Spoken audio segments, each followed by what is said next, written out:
साथियों, हमारे देश में भाषा, लैंग्वेज हमेशा से एक संवेदनशील विषय रहा है।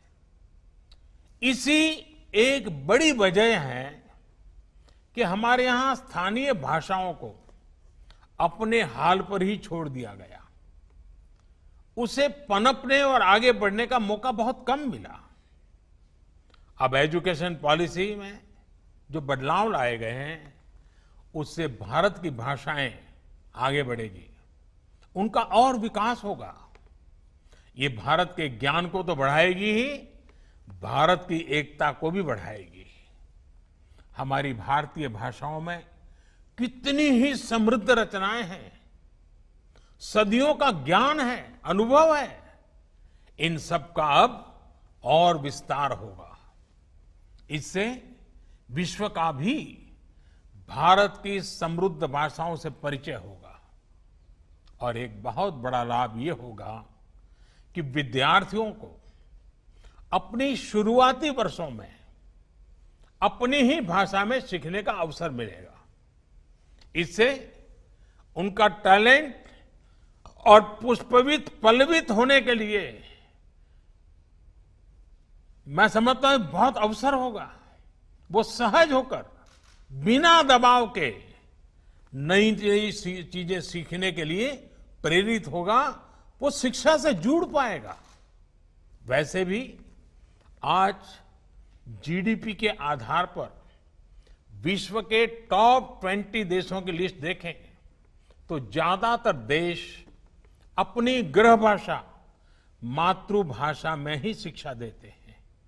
ये देश अपने देश में युवाओं की सोच और समझ को अपनी भाषा में विकसित करते हैं और दुनिया के साथ संवाद के लिए दूसरी भाषाओं पर भी उतना ही बल देते हैं।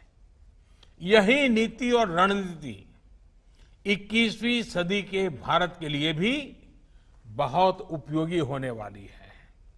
भारत के पास तो भाषाओं का अद्भुत खजाना है, जिनको सीखने के लिए एक जीवन भी कम पड़ जाता है और आज दुनिया भी उसके लिए लालायित है।